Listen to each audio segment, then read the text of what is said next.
morning, everyone, and welcome back to Reading Lab with Miss Cope. As you see, I've changed some of my surroundings. It was so hot last night. We put in the air conditioner, but I am by my big old windows and all my plants still. Anyway, the reason you're here is to read It Ain't So Awful Falafel by Firoozeh Dumas.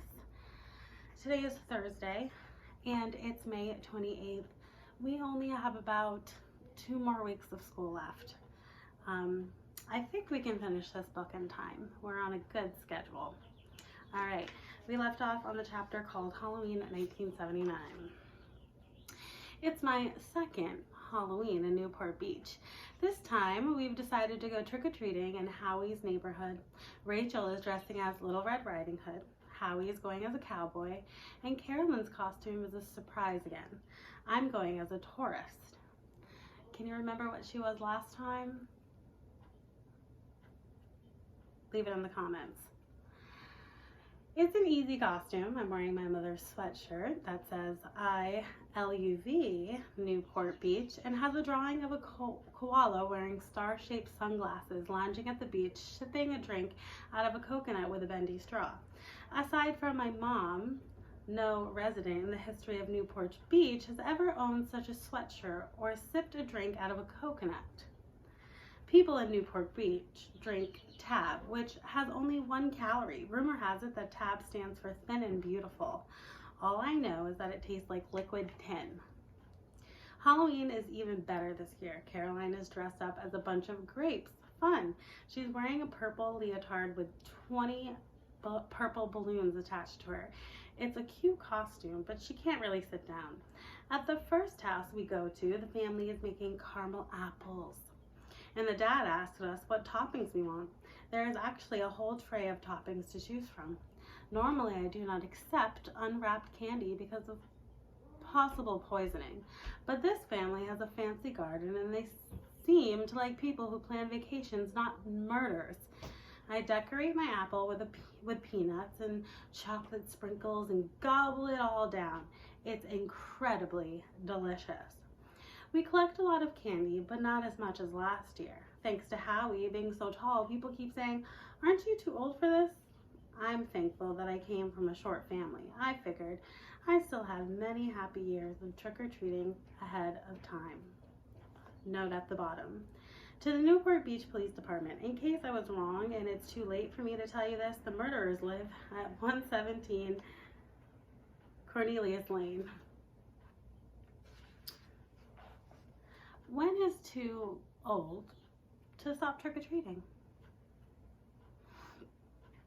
Next chapter, November 4th, 1979.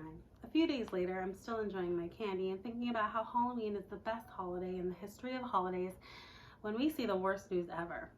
A group of Iranian students, angry that President Carter has allowed the shah to come to this country, has stormed the U.S. Embassy in Iran, taking American hostages.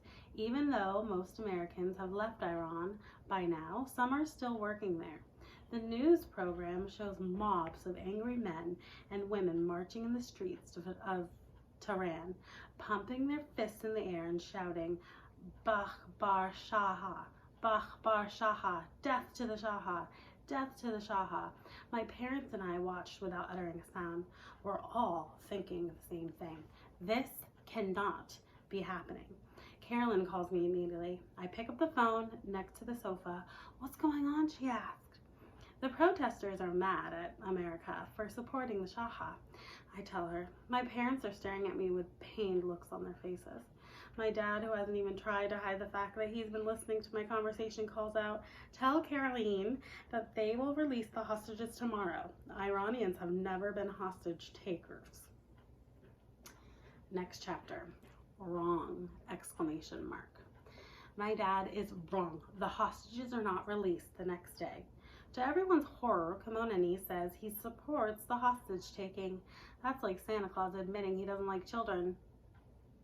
How can anyone religious take hostages? Next chapter. November 8th, 1979. I come home from school and find my dad sitting on the sofa. "What are you doing here?" I ask. The project has been suspended, he says, shaking his head. No one works on the oil refinery until the hostages are released. I know I should say something to my dad to make him feel better, but I can't think of anything. I go upstairs. My parents' door is closed, but I can hear my mom sobbing. I know I need to cry too, but I can't. I feel frozen inside. Next chapter. Bye-bye, Frou. I wake up to the sound of my dad's radio. I figured he's shaving and listening to the news like he does every morning, but then I remember he does not have a job. How can this be? He has always worked. Maybe he saw the job, maybe I misunderstood. I get ready and grab my backpack. I'm not hungry. I leave early. I don't see my parents or even say goodbye to them. I just want to get to school and forget my life. I come home after school and my dad is sitting on the sofa listening to the radio. I don't know what he did all day, and he and my mom are both in a very bad mood. Yesterday really did happen.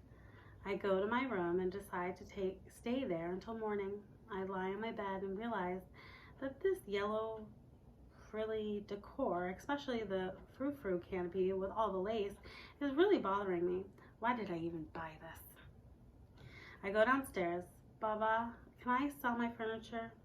It's so ugly. Do what you want, he says, barely looking at me. I find a copy of Penny Saver and look at the furniture. Sets for sale to get an idea of price. $200 for the whole set seems right. I dial the free number and place my ad. The next day, a girl calls about the bedroom set. I give her her address and she tells me that they will come tomorrow evening as soon as her dad gets home from work. Her dad has a job. 4 more people call. I take their names and numbers and tell them that I will call them back if the furniture is still available. I cleaned up my room, and the next evening they show up right on time. As soon as I open the door, the dad starts talking to me in Spanish. I must really look Mexican if actually Mexicans think I'm Mexican. No hablo español, I say. I learned that from Matt. The parents don't speak English. Their daughter is a translator for the family, like a Mexican version of me. We go upstairs to my room and I can tell right away they like the bedroom set. They start talking in really fast Spanish. You can try out the bed if you want, I say. They all get on the bed and a minute later the girl says, we'll buy it. My dad tells them that the sheets and frilly pillows are a gift. As soon as we get downstairs, I see my mom holding a tray of hot tea and cake. Please, tea and cake, she says. Mom, man, I asked you not to do this. They don't do this kind of stuff in America, I remind her. She ignores me. I roll my eyes. We all sit in the living room in awkward silence, drinking tea. My mother also offers them a bowl of fruit, decorated with pickling cucumbers. They smile. I can tell they're confused. They came to buy a bedroom set, and now they probably think they're being taken hostage. What is your name? I asked the girl. Maria. How old are you? I am 8. She's so happy. She loves the bedroom set and can't stop smiling. I hope she doesn't hate it in a few years, but I'm pretty sure she will.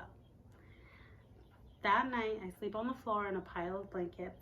It kind of reminds me of camping, but instead of giggling before bedtime with my friends, I go to sleep, worried, alone. Next chapter, circle time. On Monday during lunch, a tomato lands splat in my lap, making a huge stain on my dress. Before I can figure out what happened, another one hits me on the head. Carolyn and Rachel stand up trying to see who's responsible. It's Brock, says Rachel. Why was he throwing tomatoes at us? Because he's a loser, Carolyn huffs. And look, he's being congratulated by his idiot friends. I don't think the tomatoes were aimed at us. I have a feeling I am the target. We all go into the bathroom so I can rinse the tomato juice out of my hair and clothes. You know what, Cindy? Carolyn says. Last night on the news, they said that some Iranians in America were getting beat up. I didn't know that, I say. What's the purpose of beating up Iranians in America? They're not the ones who have been taken hostage, who've taken the hostages. observes Carolyn. So let me see, says Rachel, thinking for a moment. A group in Iran have taken American hostages because they're mad at President Carter for letting the shah into the U.S. That's right, says Carolyn. And now some Americans are beating up Iranians in America because they're mad at the hostage takers in Iran who are mad at Carter for letting the shah come to the U.S. You got it, says Carolyn. It's a circle. How is this going to end? Asked Rachel. I shrugged, looked down at the giant wet spot on my dress. I wish I could stay in the bathroom for the rest of the day. Next chapter. Trashy drama. This should be good. A few days later, my dad goes out to bring the empty trash cans back into the garage like he always does. He comes back in and yells, "Zomorod, come to the garage, quickly!" As soon as I get there, my dad hands me a note.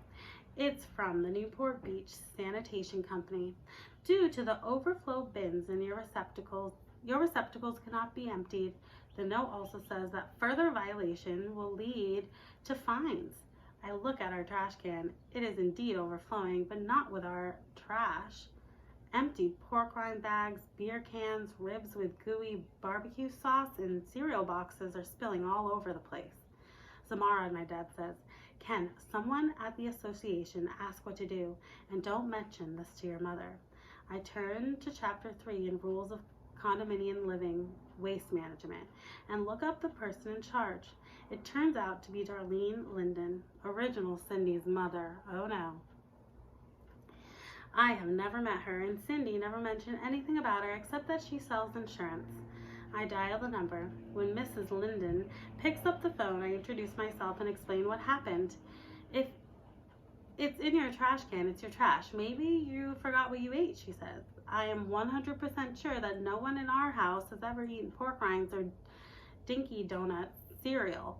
And my dad tried beer one time in Compton, and it gave him a terrible stomach ache, and he hasn't had any since. I add, I am sorry, but nobody in the condo association has ever made such a claim. I suggest you buy another container and clean it up.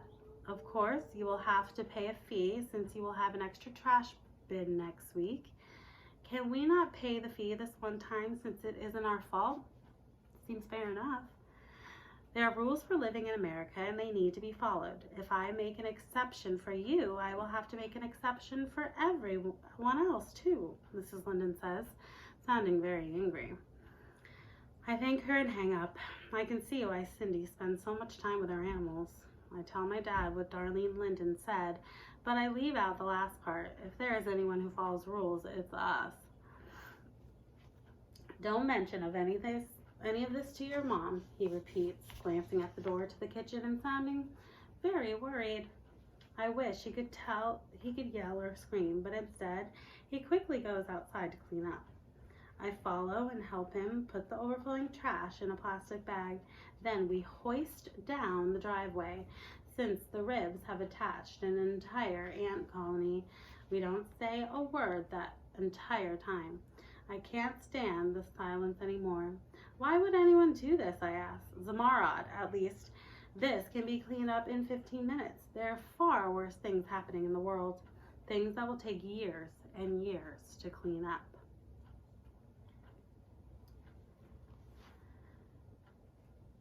I lost my place. This is not so bad, really. He shakes his head slowly and rinses the barbecue sauce off the bottom of his shoe. Then he walks back into the house, staring at the ground the whole time. All right. I think we are going to end there. Actually, let's read this one last chapter. It's super short.